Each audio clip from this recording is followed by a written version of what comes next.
that I cared more about their success than my own.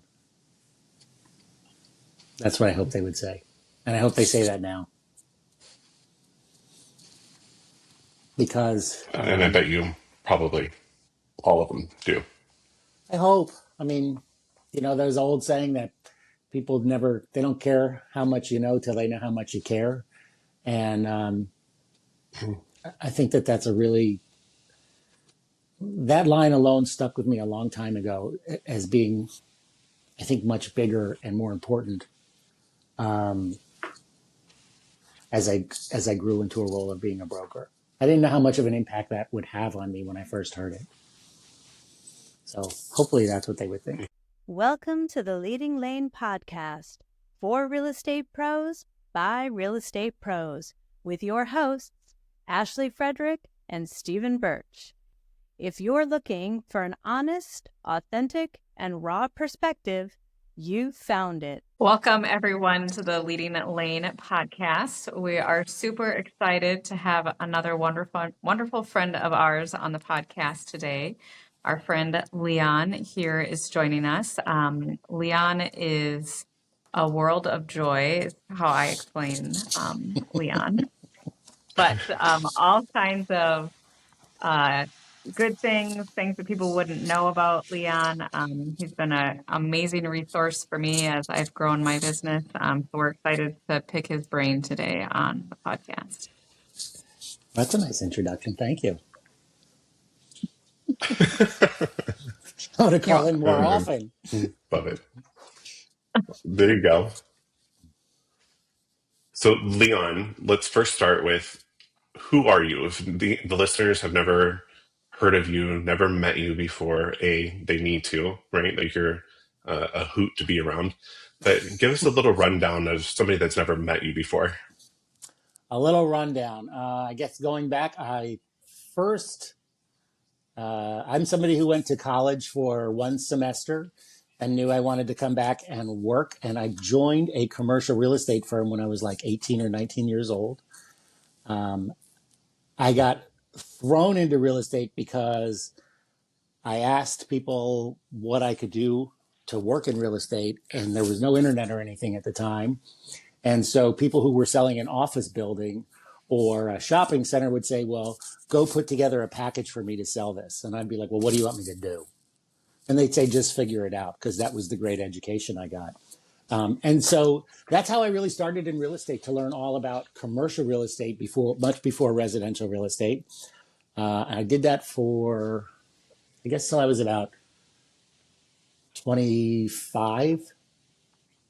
And if somebody had told me at the time to count my customers and not my commissions, I would have stayed in commercial real estate. But I was like, I'm living on my own. I need to make money. So I left that and I opened up Nextel stores, which was the cell phone with the walkie-talkie in it. So I had those up and down the East Coast, and I sold that business in 2005.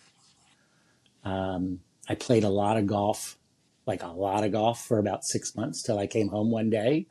And my wife, Lisa, who you guys know, was standing in the kitchen, and she said, so this area is my zone. You need to go to work.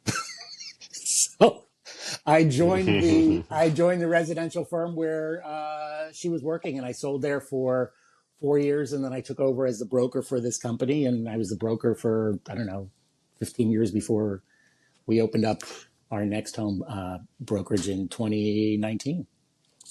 That's kind of the short version of me.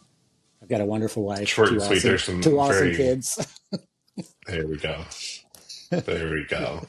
Very important people that we missed out on there. Yes. How did you and Lisa meet? I was leasing a shopping center that I eventually sold. She knew my younger brother, because they were a year apart in high school, but she didn't know me, but we look enough alike. And she walked into 7-Eleven to get like her morning coffee, and she walked back out, and she thought I looked like a leasing agent in like my gray slacks and my blue blazer, which was probably double-breasted back then. And she's like, hey, are you Leon Nasar? And I was like, yes, I am. And so That's how we met. That's exactly how we met. At the time, she was going Uh, down to downtown DC to work for her dad, who was a dentist, and so she was doing that. And then And we look at you dated. guys now. Yeah, we dated for 4 years before we got married. It's pretty cool. Very cool. Freaking amazing. I love it. Hmm. All right. So, first question that we have here is, what do you think most brokers misunderstand about scaling through multiple offices or teams? Let's reference that with Leon has built some amazing offices with lots of agents. So what do you Right. think? Yeah, it's just, I think a lot of Right. people think that's easy. So what is it that people misunderstand about that? So it's not easy to do. And if you really want to do it, I mean, when I was doing it on a much bigger scale than what I'm doing now, I had just under 300 agents who were working for me. And what I had to get good at, and a lot of those agents had sold more than I had ever sold, in fairness. So I was in a great role because I could learn from people who were doing things completely different than I was, but these people could learn what I was doing also, which was different. And what I found Mhm. in doing that is that it was really important to to find somebody who I felt was like a leader of a group. When you have almost 300 agents who work for you, and even here where I have less than I did because I let go of some people, but if you can find one person who's a real leader, I think it's really important to take some people who aren't doing as well, who otherwise might say, I'm not getting the attention I need, I'm going to go to a different broker, and you can help them build their own team. You as the broker or owner might make a little less than you would otherwise make, because maybe you're paying a team, like a team leader, at a higher split, or the team leader is taking a piece Mhm. of what the members are doing. But I think it really establishes a great community for agents who not everybody gets it right away. And I think you and I know that to really do well in this, for most people, it takes somewhere in the 2 to 3 year range for them to really be able to put their head on their pillow at night and know exactly what their business looks like every day. So if we can accelerate that for those people, that's I think really important to do. For sure. When you've grown throughout your leadership, obviously you learn all kinds of things that work and that don't work. Is there something in particular that you had to unlearn as you were going on? Um, I probably I probably had to unlearn that even though over our door should say Leon Nasar, PhD, because we're therapists for everybody who works for us, I had to unlearn, as much as I wanted to help sometimes, that I had to force people to really focus on. They knew I cared, but they also knew that, like, this is business and we need to focus on business while we're here. And that's a really hard thing to do, I think, to separate when you truly care about the people you work with. But, and it's not to say you're not friends with them, but you have to establish those boundaries with everybody. That's probably the hardest thing for me. 100%. I think the second hardest Yeah, thing I for think, me to learn. especially, No, go ahead. I was just going to say, especially like we spend so much time together, right? Like all day throughout the day, going to all these conferences, et cetera. So they Hmm. become like family, but there is this fine line of still having to be able to kind Right. of put your foot down when you need to, or um, draw that line of things that aren't okay. But I think it's always a struggle. Hmm. And I think the second hardest thing, which I still struggle with, is when people tell me that they're not doing well in real estate. It's hard. And I want to look at them and be, oh, did you start at 7 a.m. and work till 8 p.m.? Did you crush it all day long? And the answer, I know the answer is no. Or have you done all the things that we've Mhm. discussed? Well, no, I didn't do them because it's outside of my comfort zone. And I'm like, okay, well then keep selling 3 houses a year and making 10 grand. See you later. It's hard for me Mhm. to comprehend that when I give people suggestions and I say, and I'm very matter of fact with people, I'm like, this is actually how much money I make a year on real estate. And I've been able to do that because of the following. I'm no better or smarter than you. I tell people, I'm like, I went to college for a semester. You have to make a decision. Success is a choice. And if you don't choose to do these activities, you're not going to be successful. And I struggle with talking with people who don't want to make those changes. That's just a hard thing for me. I think that's what we talk about, like, right, you can lead a horse to water. Right. Anyway, I don't know if I answered your question or not. So, um, Yeah. I think I loved it. I love the passion behind, like, you can tell when you have so much passion, you get really riled up, and you can hear it in your voice and you see it in your body language. And I love it because I think in this industry, a lot of times there's this facade that people try to put out or put on, to where I think that you, ever since the first day that I met you, I mean, you are real. What you see is what you get, and you are going to say exactly what you think. And not that you're coming off mean or harsh or anything, it's the truth. And you know exactly where you are with you. And I absolutely love and respect that about you.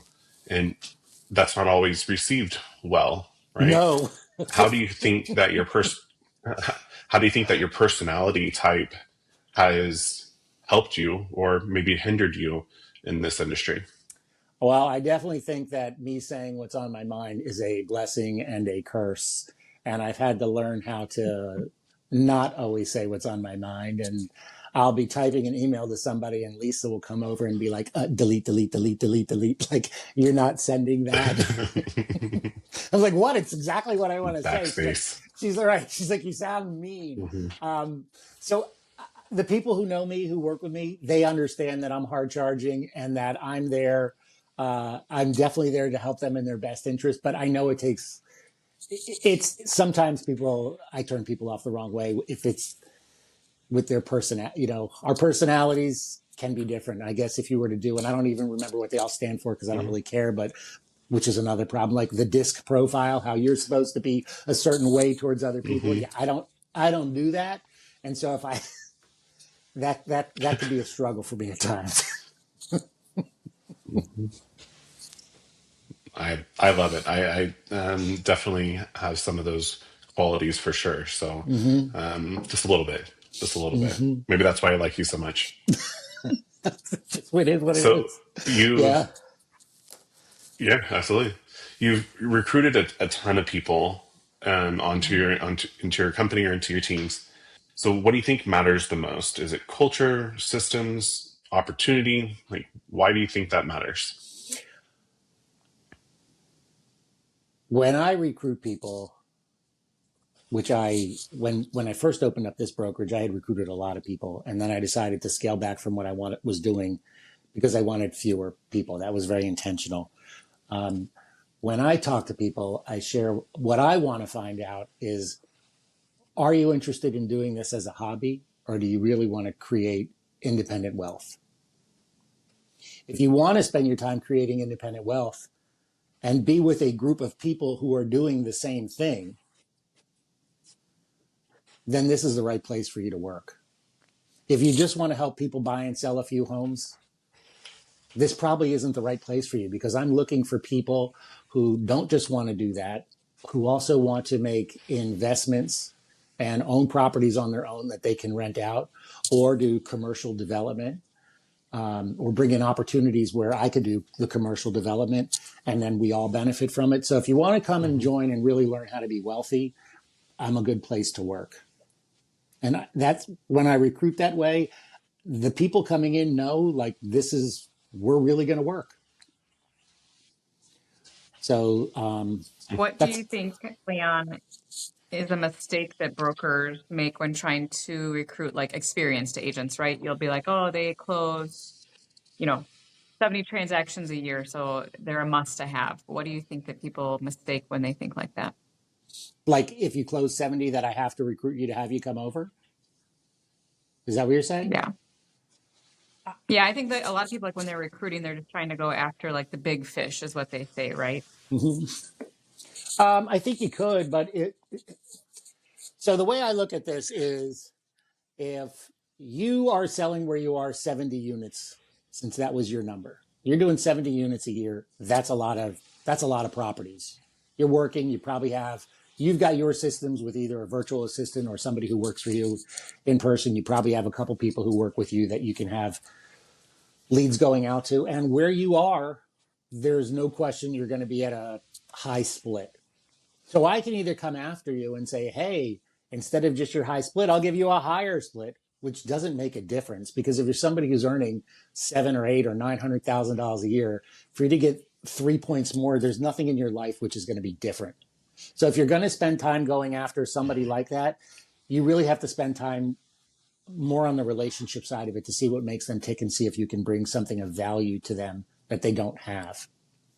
And so that's where for me, I can say to somebody like that, hey, you're making $1 million a year.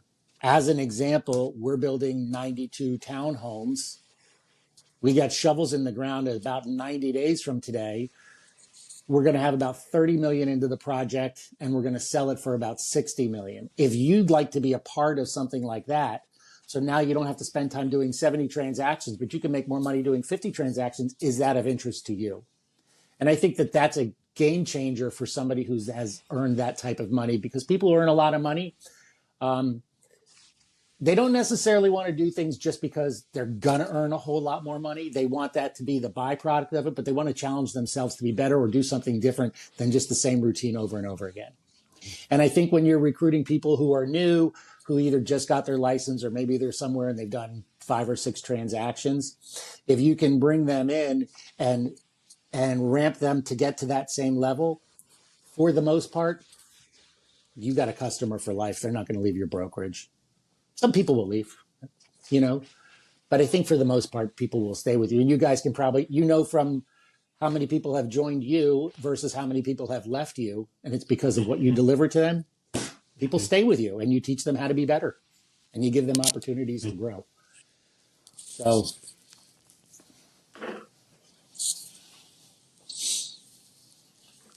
I'll go for it next. So if a broker is struggling with agent retention and has high turnover, what is the first thing that they should look at internally?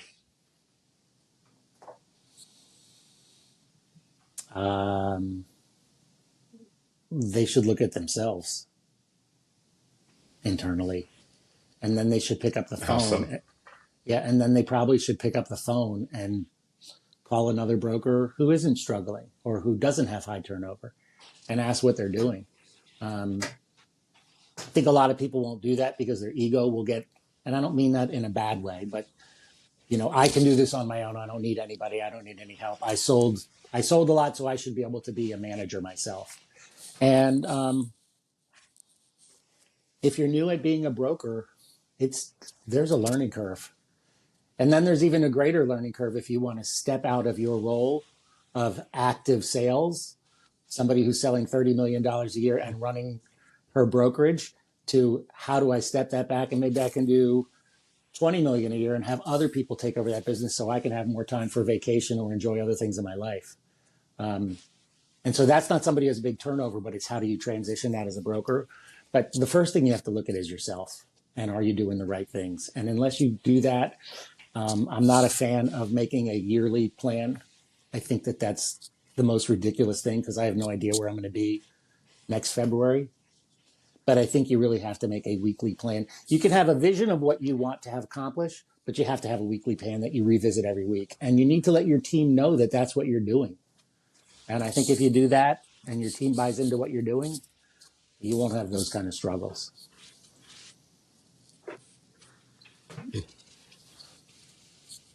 So, Leon, you talk about your team. So you actually inspired me to come up with some office awards for my staff. And when you and I had talked, the overarching awards in real estate is all about like your numbers, right? And you and I both kind of agree that that's not always what people should be recognized on. Mm-mm. So obviously, my office implemented the most valuable player, and then we did like a next homie award, which is someone that basically has like the school spirit, right? So they're kind of sought after.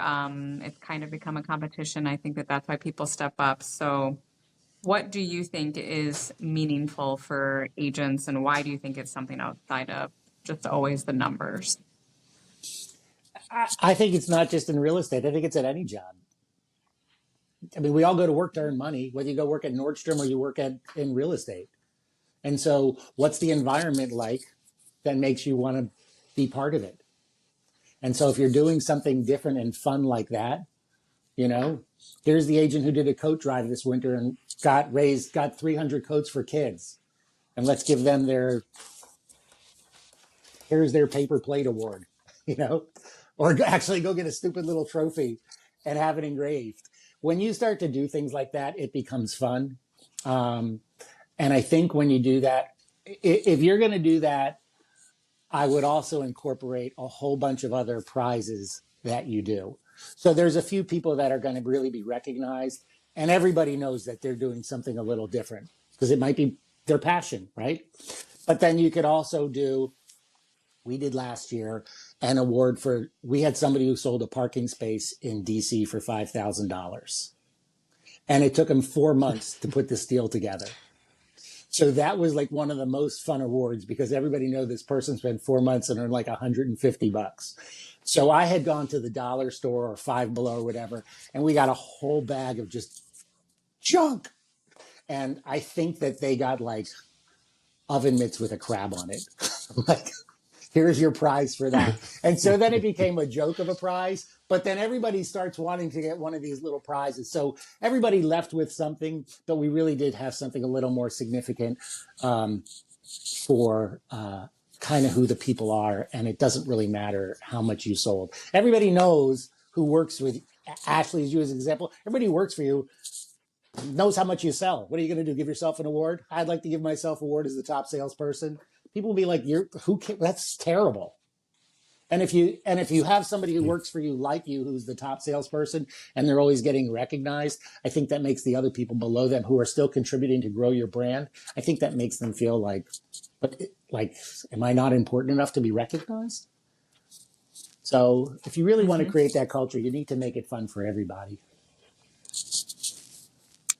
Yeah, I think it's just funny, other agents that have worked here came from other offices where it was just a numbers thing. And so then they'll ask, like, why aren't we doing numbers at office meetings and those types of things? And I just explained to them that that's not the culture that we're building here. Everyone can look online, everyone can see what numbers they are at, but we're building more of a culture of supporting others, even people that have 10 transactions a year. Like one person worked on a transaction for like 9 months right before it came together. And so we celebrated her at an office meeting. So I think that is just really something to set yourself apart from other brokerages. And sometimes that's why people leave, is they don't want to just keep on talking about who did the most. But doesn't that make you feel better as the owner of your company to be able to acknowledge that person? It's like so nice. Definitely. And so if you have somebody who's like, well, I'm going to leave unless you're going to acknowledge my numbers, you're like, okay, well, see you around, because if you're gone, that's a negative energy and everybody else is going to rise up to my level. Like, I don't have time for that. I like that you did that. Good for you. Well, you inspired it, so thank you. Oh, you're welcome. Leon, Yes. you obviously work with your wife, I Lisa. do. Yes. Tell me, how's that going? It's funny. Both have been asked this forever because we've been working quote unquote together since 2005. We've never worked together. She's an agent. She goes out and sells real estate and has her clients. I'm a broker. I work with all the agents. Except for when she calls me with a problem and I'll be like, do you really need an answer to this? She's like, how come you're nice to all the other agents and you're not as nice to me? I'm like, oh, sorry. No, but we don't really work together. She handles the accounting for our company. And other than that, she's out doing her thing today. I'm here at my office doing my thing, and I'll see her back at home tonight, which works really well. It works really well to do. Has it always been that way? That you guys had definite... okay. Yeah, when I started at my old Love company that. selling in 2005, we were both selling, had our own clients, so we were out doing stuff during the day. When I started being the broker for the office, I'm in the office and I'm working, and she's out doing her thing. So we don't really We don't really work together that way other than, and I think because we don't, it allows us an opportunity to get excited for each other with each other's accomplishments. Like if I were to say, hey, I'm about to recruit this person, or hey, I just sold, I actually have a pretty big commercial deal that we're probably going to get a ratified contract on today. She can be excited for me because we're totally separate in our lives. Hmm. That's awesome. I love that. Yeah. So, Leon, one thing that you and Lisa do is some ballroom dancing, correct? We do a lot. Swing, cha-cha, tango, Yeah. waltz, foxtrot, All of the you above. name, you name So, it. if you were to think, is there something that dancing has taught you that carries over to business or discipline? Yeah, that's actually pretty easy.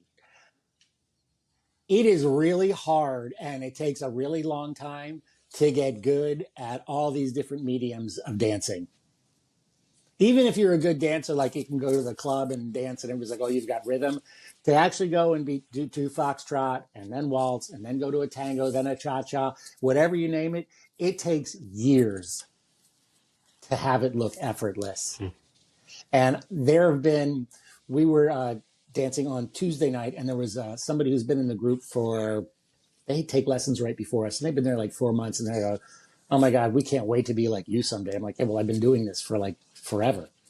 So like, you're not going to get there right away, but you need to practice a whole lot. And it's the same with real estate. You know, yeah, you got to learn the neighborhoods and all that, but I think it takes a long time to learn how to really work with people and make them feel comfortable with what you're doing for right away them saying, you're my guy or you're my girl. So it just takes a long time. Mm-hmm. Lots of practice. Really does. So you were telling us, can you go a little bit more into, you guys have an event coming up, Black Tie Affair. There's what, three couples that are being asked to dance. Tell us a little bit about that. So the night it's at Lakewood Country Club near me. And it's kind of cool. You go in, it's a black tie event, so everybody's there just sitting around first, like maybe having some appetizers or drinks or whatever. And then it's just music for like 45 minutes to an hour. And everybody who's there is part of the dance studio. So people are just dancing of all different levels. And Mm-hmm. then they'll take a break for dinner. And then they'll say, hey, we're going to showcase Ashley and Steven, please come up. And they're going to be doing if it was you guys, I'd like to see that. And they're going to be doing a swing for us. I'd love to see that. It's really cool. So Shane is our instructor. He owns the company also, but he'll announce Lisa and me. We would have already had to leave to come back in and change into our costume because you have to wear the right costume for your dance. And then he'll tell a little story about us, and then we'll dance. And what's so cool about it is everybody who's there is there because they love dancing. And so you have however many people are there, 200 to 300, depending on the year that it is. You just have a huge cheering section. And it's a really nice community of people. And so they'll call us up, then they'll call other people up. And then if somebody's going from their bronze to their silver or their silver to their gold level of dancing, they'll be called up to do like a little dance also. So it's a really special night. It makes you feel really good. And when you go into dance, I would encourage anybody who doesn't have a hobby outside of what they do with work. When you're in that environment, nothing else that's going on matters. You're just there with your spouse dancing, or if you like bowling or whatever it is. And it's really nice. You can't be on your phone. You can't be texting or emailing. You can't have your Apple Watch on because that's going to interrupt you. You're just there dancing with your spouse. It's really cool. Mm-hmm. Being extremely intentional. Have you always been able to have the passion and hobbies outside of real estate, or was there a time that you ever just were go go go 24/7 and didn't give that area of your life any attention? Yeah, when I first started, I was like that. And then once I had kids, that changed real quick. I didn't grow up in a real healthy environment. And so I wanted to create that environment for my family. So I was the dad who, from kindergarten to fifth grade, every Thursday, I was a teacher at the public schools. So since my kids are 2 years apart, I really had it for 7 years. And that was every Thursday. And then I was the chaperone for every field trip because all the teachers would always ask me. And the worst day was when my son was like, everybody thinks you're the cool dad, but can you not chaperone this field trip? And I was like, my heart was broken. I had to let my little boy grow up. So yeah, I was really intentional about doing that. And when I was teaching or when I was at school, like nothing mattered. And I would tell all my agents, like, don't call me on Thursdays because I'm going to be teaching at school from 9 to 3. And I'm not answering. Nothing that you have going on is that important. I was pretty direct about that. So it's been quite some time that when I take off, because what real estate is not who I am. This is what I do to earn a living, but it's not who I am as a person. You know, it's just something. I think if you get lucky enough to find something that you're good at, that you can make a living at, and you can enjoy, then you've got a great career. And not everybody finds that. So you brought up your kiddos. They're not really kiddos, but I'm going to call them kiddos. Adultos. I know that every time that we have conversations about your kids, like you and Lisa just have this aura, this like glow about you. Brag on them a little bit because they're pretty incredible individuals as well. I think so. So my daughter Jackie I think she's a superhero because she is 24. She graduated college. We had her move back home because she is a kindergarten teacher for special needs kids. And I was like, if you're going to do that, you got to, move home, save your money so you could buy a place. So she's doing that. But she's so dedicated to these kids. It's unbelievable. In the summers, since she was, 14 or 15, she's been a counselor at the JCC camp, which they have an inclusions program. So there's 10 kids in the group.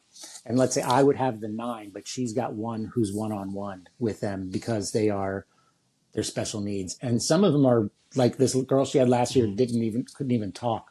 So just in working with her, Jackie had to learn some versions of ASL to communicate, which is amazing. And then last year they asked her if she would come back.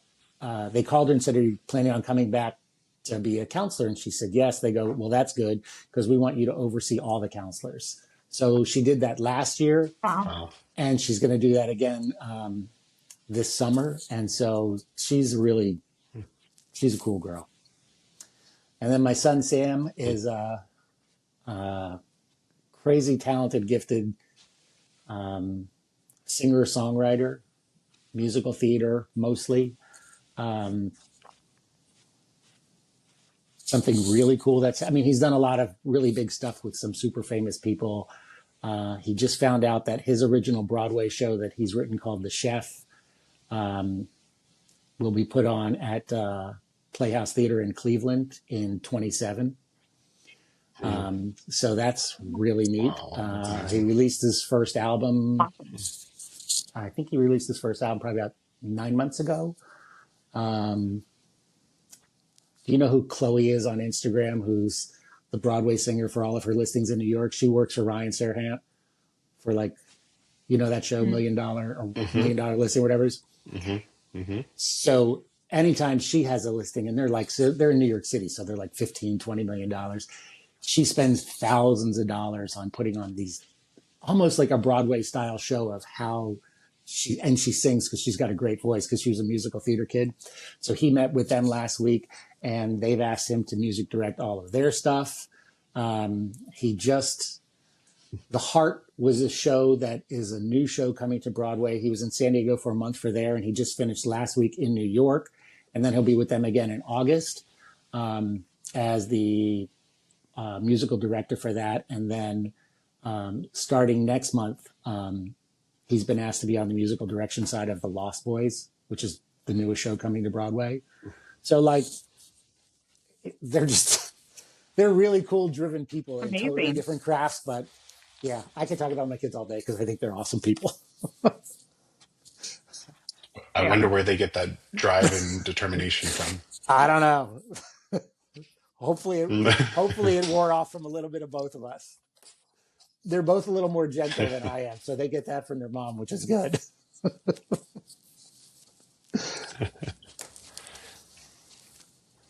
All right, Ashley, we want to start on the fun rapid fire. Do we have other questions we want to go over? You can ask Yeah, me we'll anything do you some want. rapid fire questions, Liam. All right. Okay. Okay. Favorite cigar. Uh, Probably Julius Caesar. And where does one find one? At cigar stores, or you can get them at Thompson's online. Thompson's is an online cigar shop. That's not a plug for them. I'm not getting paid by Thompson's. Okay. Best place that you have traveled. Jeez, best place I've traveled. I think one of my best trips is when my son graduated college. The four of us did 4 days London, 4 days Paris. And that was an awesome trip. I actually liked London more than Paris because Paris felt a little more like a city to me. And I'm not a huge fan of the city. I'd rather be out on 100 acres without anybody. And London was a really cool trip. I like that a lot. Also know that you're into cars. What is your dream car? A dream car. Well, I had to get a new car because somebody smashed into my other car and totaled it recently, which was not fun. Yeah, I didn't know that. my Z4 M40, some girl right around the corner from my house, she came flying through the stop sign and she hit the nose of my car, went underneath her rear wheel, and she did 3 flips. It was like watching a movie. She did 3 full flips in front of me and landed on her side. And my car was totaled just because like airbags are $3,000 a piece. A headlamp is 4,000. And so they just totaled the car. So I had to get a new car.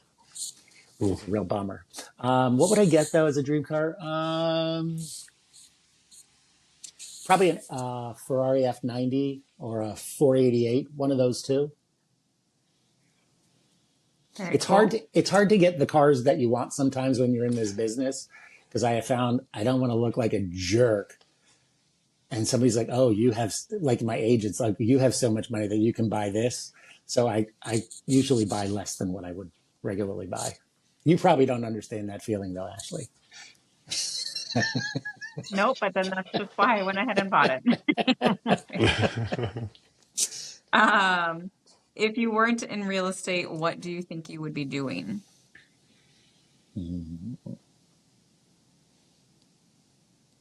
I'd probably be a school teacher. I wouldn't make the money I want to make, but I'd be a school teacher.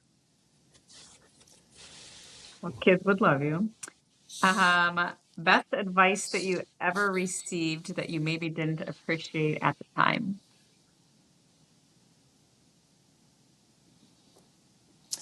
To not have such a problem with authority.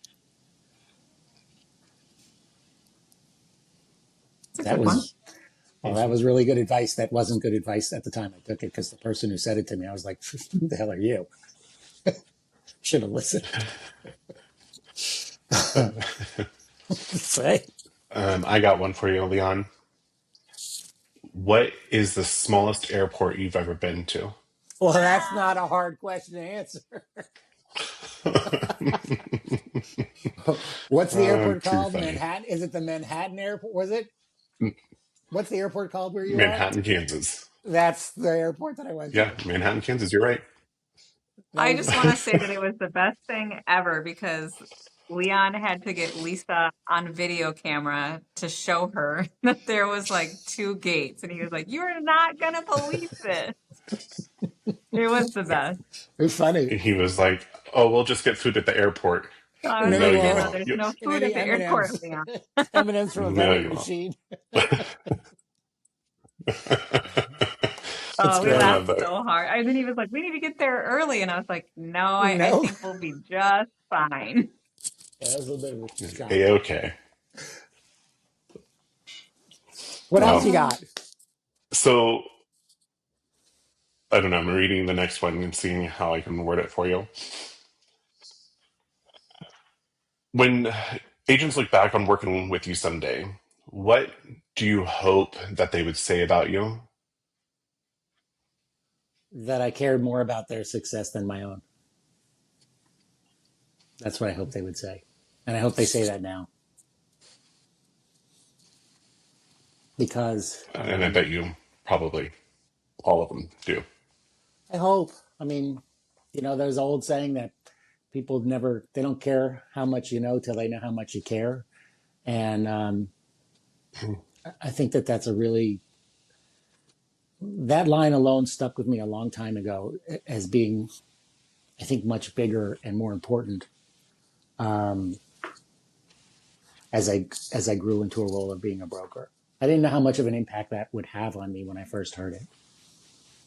So hopefully that's what they would think. So, what's next? Not just professionally, but personally. What's next that's exciting that you're looking forward to? You guys should come with us on this. So our 30th anniversary will be in March of 28, and my 60th is in August. So we are going to do in either June or July, because it's between the two, but it's also the time you go. We are going to do an Alaskan cruise because I think that would be super cool. That's what we want to do. So you guys should come with us on that. So professionally, It's literally the only cruise I said I would ever do. yeah, well, I've been on other cruises, and this is one that I definitely would do. Lisa loves cruising. I like it. I'd rather fly to where I want to go and spend time there, because getting off at the ports of call are typically just like discussing schlock shops, and that's not my vibe. But the Alaska cruise, I think, will be super cool. Yeah. Professionally, there's a couple good friends of mine who do a lot of development, and I've done a bunch of business with them now, and we have several more deals happening. I'd like to continue to grow in that. I like the challenge of it. It's hard, and it takes an unbelievable amount of patience. And I like things that challenge me, and that's a real challenge for me.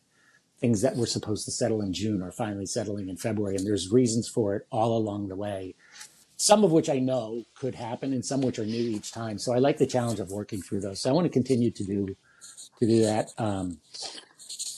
professionally. I want to do all I can for Lisa and I to help my son blow it up in his musical world. And so that's another, I mean, it's his goals. I know what he wants, but there's a lot that we do behind the scenes for him. So I want to keep being able to focus on that and being able to help him do that.